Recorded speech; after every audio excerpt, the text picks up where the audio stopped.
धन्यवाद अध्यक्ष महोदय जी।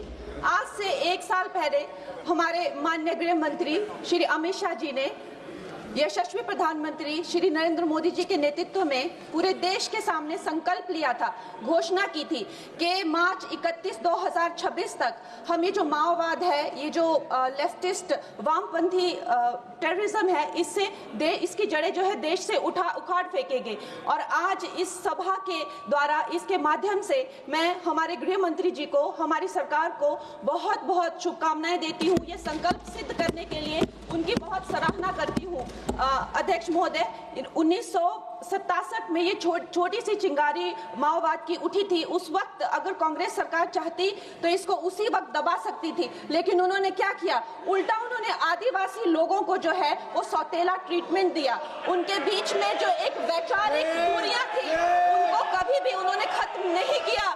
और जब ये माओवाद की समस्या हम उनके सामने आई तो जैसे मेरे भाई संबित पात्रा ने पूरे देश के सामने आज बताया कि सोनिया जी और राहुल गांधी जी की वामपंथी सरकार प्लस उनके वामपंथी सलाहकार प्लस उनके जो वामपंथी मित्र और ये वामपंथी टेररिस्ट और इनको जो भी जितने भी फंडिंग होती थी, जो भी इनके हथियार होते थे, गोला बारूद होते थे, वो उन लोगों से आते थे जिनके साथ ये कांग्रेस की सरकार उठती बैठती थी। तो हम लोग क्या अपेक्षा कर सकते हैं? क्या कोई समझौता इनके बीच और वामपंथी उग्रवादियों के बीच हो सकता था? नहीं हो सकता था। और उसका क्या परिणाम हुआ कि ये जो वामपंथी उग्रवादी हैं ये बिल्कुल आउट ऑफ कंट्रोल हो गए। इन्होंने खून की नदियां बहा दी, इन्होंने 16,000 से ज्यादा अटैक किए, इन्होंने 2,000 से ज्यादा सुरक्षा कर्मियों को मार डाला, इन्होंने छोटे छोटे बच्चों की जो है वो जिंदगियां ले ली, वहां पे नरक बना दिया। इन्होंने तीन पीढ़ियां ये जो है नक्सलवाद की जो आग में है जो इन्होंने झोंक दी। और जब इसके अंधेरे में पूरी तरह से जो ये क्षेत्र है जो डूब गए, जिन छोटे छोटे बच्चों के हाथ में लैपटॉप और कलम होनी चाहिए थी उनके हाथों में इन्होंने बंदूकें दे दी। अध्यक्ष महोदय, इन्होंने जब पूरी तरह से उनका भविष्य खत्म कर दिया तो पूरी तरह से अंधकार में तो अपना हाथ झटक लिया। इनको रेड कॉरिडोर बोल के, नो गो जोन बोलकर जो है पूरे देश में बदनाम कर दिया।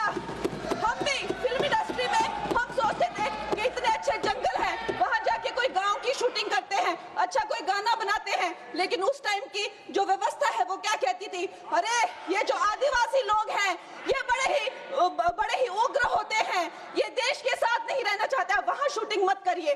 खुद की असफलता छुपाने के लिए इन्होंने पूरे देश से जो है आदिवासी समाज को इन्होंने आइसोलेट कर दिया। लेकिन हमारे प्रधानमंत्री श्री नरेंद्र मोदी जी कहते हैं कि रात चाहे कितनी भी लंबी हो वो रात ही है, सवेरा होना निश्चित है।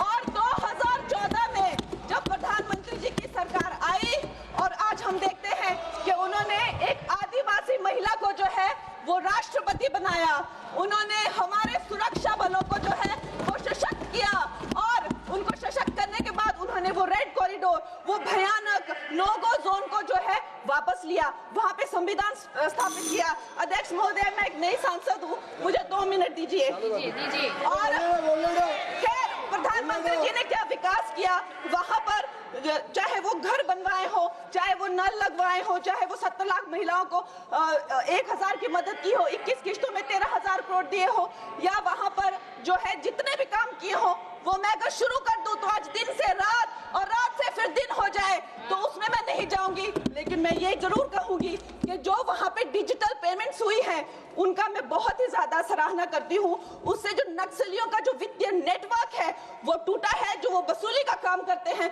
वो टूटा है, जिससे वो खोखले हुए हैं। उसके साथ में सबसे सराहनीय काम जो किया है वो मैं कहूंगी विकास और विश्वास के साथ जो हमारी सरकार ने इसको जोड़ा है। उसके उपरांत जो है उन्होंने जो समर्पण की नीति अपनाई है, 8,000 से ज्यादा युवा जो हैं वो समर्पण कर मुख्य धारा से जुड़े हैं, उनको 5 लाख की राशि और उनको रोजगार दिया जा रहा है।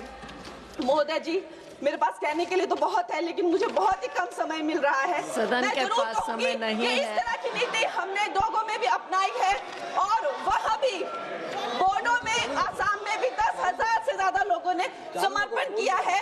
और मैं अंत अध्यक्ष महोदय जी, मैं यही कहना चाहूंगी कि गृह मंत्री जी ने और प्रधानमंत्री जी ने पूरे देश में यह संदेश दिया है कि ये देश बंद